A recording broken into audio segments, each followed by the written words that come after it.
Si j'étais un chien et que je m'avais comme maîtresse, je vous jure, je me supporterais pas. Bref, salut à tous, aujourd'hui on se retrouve dans cette vidéo pour parler de soins capillaires et d'un produit 100% naturel que j'utilise depuis peu de temps mais que je suis juste satisfaite à 100%. C'est petit produit qui se trouve dans ce pot en verre, donc c'est de l'aloe vera. Ce n'est pas un produit à base d'aloe vera, pardon. C'est vraiment la branche d'aloe vera que je suis allée acheter en magasin, que j'ai coupée, j'ai extrait l'intérieur et j'ai donc fait concocter ma petite potion magique pour les cheveux. Avant de continuer cette vidéo, je t'invite à me rejoindre sur Instagram pour suivre tous les bons plans, toutes les recettes naturelles que je fabrique et que j'utilise, les avant-après sur mes cheveux, ma peau, etc. Donc n'hésite pas à venir me suivre, me poser des questions aussi en DM, je suis disponible et très ouverte à toutes vos interrogations sur les produits que j'utilise et si vous avez vous aussi des tips à me donner de produits, donc venez me rejoindre et puis voilà.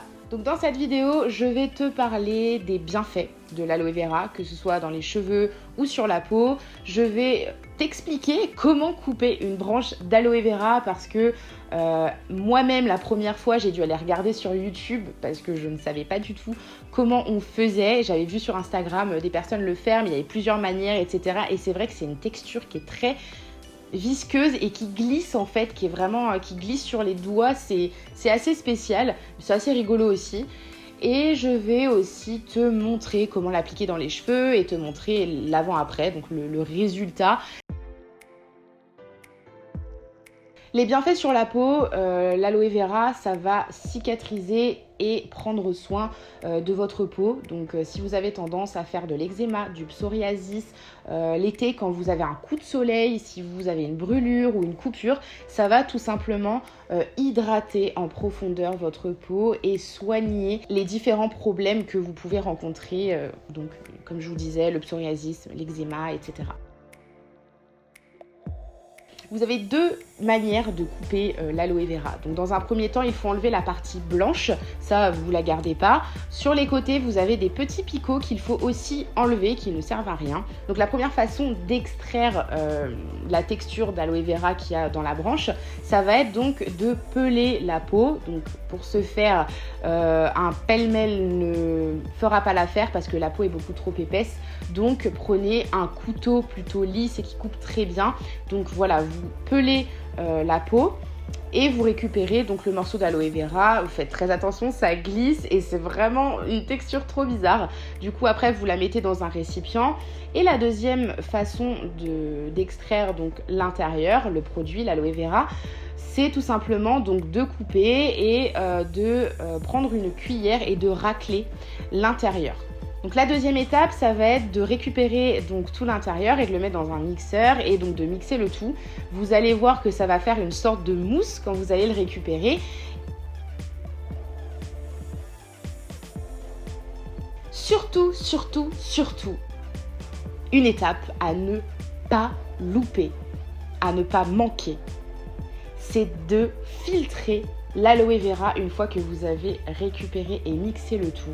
Parce qu'en fait, à l'intérieur, vous avez des petits grains, vraiment tout petits, qui, en fait, si vous mettez ensuite le produit dans vos cheveux, vous avez beau, vous lavez les cheveux 3, 4, 5 fois, vous allez avoir des morceaux, en fait, qui vont rester dans vos cheveux, qui vont s'agripper, qui ne vont pas vouloir partir. Donc, il faut filtrer l'aloe vera une fois que vous l'avez mixé. Donc, pour les personnes qui ont un filtre, vous pouvez tout à fait utiliser ça. Moi qui n'en avais pas, j'ai pris un vieux collant que je n'utilise plus du tout et donc du coup j'ai filtré le tout pour enlever tous les petits grains. Donc une fois avoir filtré, vous n'avez plus qu'à garder le produit. Donc moi je le garde dans un pot en verre que j'ai tout simplement récupéré avant. Je crois qu'il y avait de la sauce tomate dedans, donc je récupère absolument tous les pots en verre, de la confiture, etc. Je récupère tous les pots en verre pour pouvoir faire mes petites potions magiques et les mettre dedans. Donc voilà, il y en a quand même beaucoup, hein. Une branche d'aloe vera, ça a dépassé le pot. J'ai dû mettre le reste dans un tupperware et donc le reste, il restait, je sais pas, peut-être ça de fond et ça m'a suffi largement pour faire un seul masque. Donc une branche d'aloe vera, je dirais que ça fait 10 voire 15 masques. Vraiment, vous avez de quoi faire avec une seule branche. Et ça ne coûte que 2 € dans le commerce. Vous trouvez ça dans les rayons fruits et légumes. À l'époque, vous pouviez en trouver uniquement dans les magasins bio, mais maintenant les magasins, donc les grandes surfaces, en vendent de plus en plus dans les fruits et légumes. Donc moi, je l'ai trouvé dans le supermarché du coin où je vais faire mes courses habituellement. Et je suis tombée dessus, ça ne coûte que 2 €, 1,99 € exactement, je l'ai payé. Et ça va me faire 10-15 shampoings. Donc ça a aussi un côté très économique parce qu'au final, j'économise beaucoup d'argent puisque un masque lambda à base d'aloe vera, ça va coûter peut-être 5-6 € pour peut-être autant, voire moins d'utilisation que là, 2 €. Et au final, mes cheveux sont, je dirais même peut-être beaucoup mieux nourris qu'un masque lambda qu'on achète dans les grandes distributions.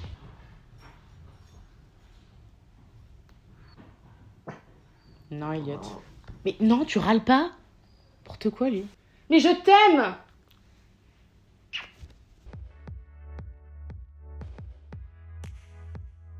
Alors, l'application, elle est très simple. J'avoue que j'ai un petit peu galéré, moi.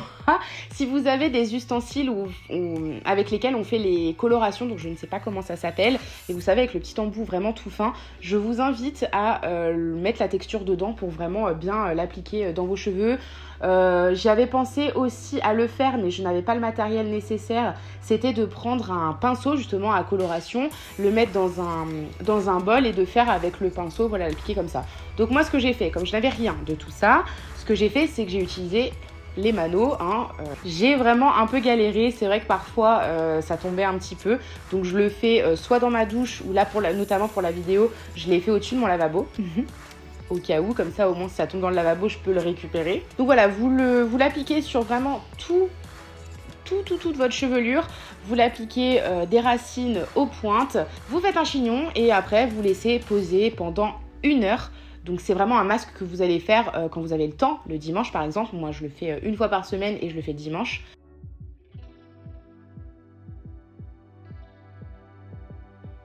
Après avoir rincé le produit et lavé avec votre shampoing habituel, vous laissez sécher. Moi, je laisse un petit quart d'heure sous la serviette, histoire vraiment que ça absorbe le reste d'eau. Et ensuite, je laisse sécher à l'air libre tout simplement mes cheveux. Et j'ai remarqué une chose, c'est que mes cheveux étaient d'une souplesse mais incroyable et ils se démêlaient facilement. Je n'ai pas utilisé d'après-shampoing ou de démêlant ou autre. J'ai vraiment voulu voir les effets bruts de l'aloe vera et c'est vraiment grâce à l'aloe vera que mes cheveux se démêlaient mais d'une facilité incroyable alors que j'utilise des shampoings bio. Et c'est vrai que si on utilise uniquement le shampoing bio, on a tendance à avoir les cheveux qui ne sont pas très doux après le lavage, mais ça vient après quand vous faites votre brushing, etc.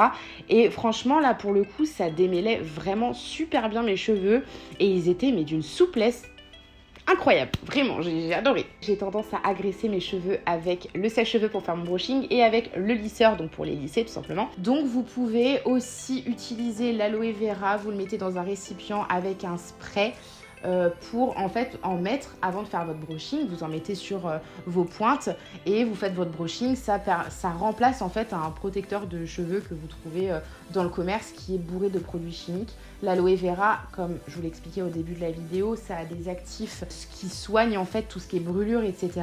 Donc ça sert de protecteur contre la chaleur, donc le sèche-cheveux notamment, et les plaques. En revanche, là dans la vidéo, je le fais pas parce que comme j'ai fait mon masque précédemment, ça ne sert à rien d'en rajouter puisque mon cheveu a déjà été protégé via le masque. Mais comme c'est un masque que je vais utiliser qu'une fois par semaine et que je me lave les cheveux 2 à 3 fois par semaine, les 2 autres fois où je n'utilise pas l'aloe vera, j'utilise le spray pour faire mon brushing. Donc voilà, en gros, je vais utiliser le masque une fois par semaine. Et les autres fois que je ne vais pas utiliser le masque, je vais utiliser le spray avant de faire mon brushing. Cette vidéo est maintenant terminée, en tout cas j'espère qu'elle t'aura plu. N'hésite pas à me mettre un petit like, un petit commentaire pour me dire ce que tu en penses et me donner aussi des conseils, tes retours sur l'aloe vera. Je suis très ouverte à tester d'autres produits naturels sur mes cheveux ou sur ma peau. N'hésite surtout pas à venir me rejoindre sur Instagram si tu veux suivre mon actualité. Je suis très active en ce qui concerne les stories, je donne des bons plans et je fais aussi des IGTV sur mes petites recettes naturelles. Donc je te dis à très bientôt et c'est tout je crois. Salut!